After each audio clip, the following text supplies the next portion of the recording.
in 1991, you pleaded guilty to 2 counts of withholding information from Congress regarding your involvement in the Iran-Contra affair, for which you were later pardoned by President George H.W. Bush. I fail to understand why members of this committee or the American people should find any testimony that you give today to be truthful. If I can respond to that. It wasn't a question. That was not a question. I reserve the right to my time. It is not right. That was not a question. Committee can attack on February 8th, who is not permitted to reply. That was not a question. Thank you for your participation. On February 8th, 1982, you testified before the Senate Foreign Relations Committee about U.S. policy in El Salvador. In that hearing, you dismissed as communist propaganda report about the massacre of El Mozote, in which more than 800 civilians, including children as young as 2 years old, were brutally murdered by U.S.-trained troops. During that massacre, some of those troops bragged about raping a 12-year-old girl before they killed them. Girls before they killed them. You later said that the U.S. policy in El Salvador was a fabulous achievement. Yes or no, do you still think so?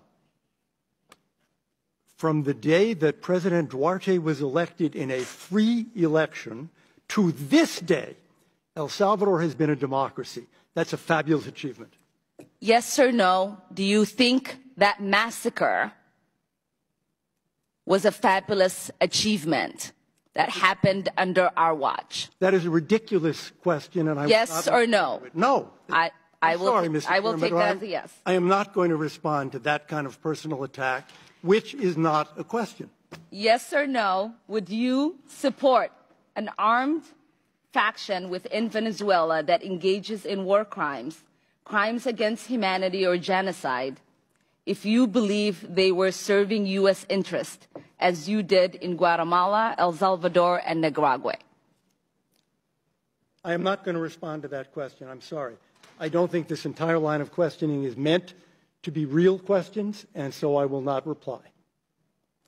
Whether under your watch, a genocide will take place, and you will look the other way because American interests were being upheld, is a fair question.